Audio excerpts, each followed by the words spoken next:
En fait, ce que nous allons chercher à savoir plus là-dessus, c'est quoi? La patente commerciale, c'est un document commercial. Effectivement, les activités que je viens de mener, c'était l'objectif, c'est la remise à niveau de tous les agents qui fonctionnent au sein de la ville de Bunia, dans l'entrepreneuriat, petite et moyenne entreprise, mais ça sera aussi progressif parce que je veux aussi atteindre les différents territoires.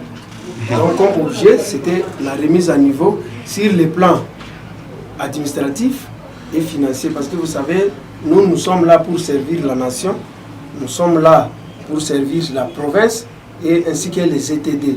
Alors j'ai conçu, c'est sur les plans de son Excellence le ministre Louis Watoum qui était passé ici et il nous a recommandé de faire cette remise à niveau pour que les agents comprennent ce qu'ils sont en train de faire dans la boîte, que faire, comment aussi exécuter.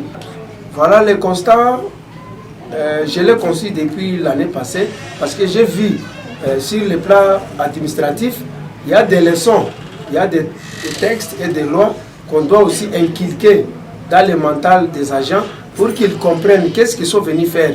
Parce que si nous prenons l'objectif et les missions dévouées au niveau de l'entrepreneuriat, c'est encadrer, protéger et promouvoir les petites et moyennes entreprises.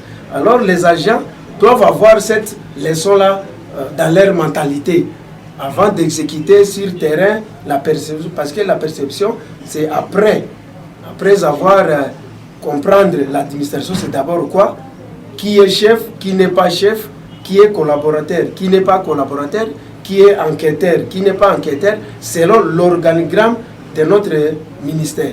Oui, moi j'attends l'acidité, la durabilité et le feedback de ce que nous avons conjugué. C'est-à-dire ce qu'ils ont appris, ils doivent aussi répondre à ça. Et là, je vais vérifier dans 3 mois. Est-ce qu'ils ont compris ou pas? S'ils n'ont pas compris, je vais encore revenir pour les encadrer parce que les services administratifs, c'est une situation d'une manière continuelle.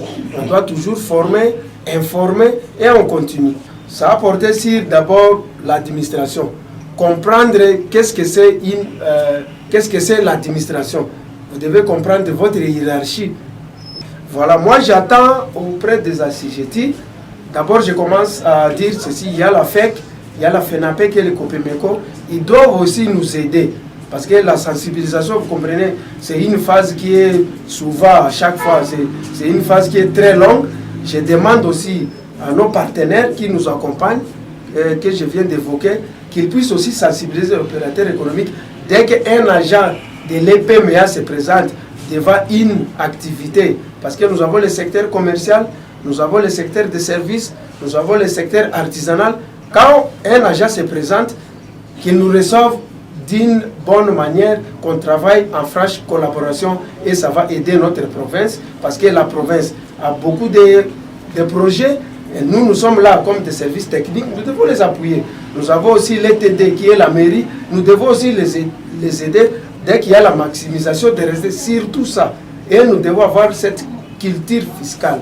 La culture fiscale, je le répète encore, la culture fiscale, ça va aider notre jeune province à promouvoir, à devenir une grande province parmi les différentes provinces en RD Congo.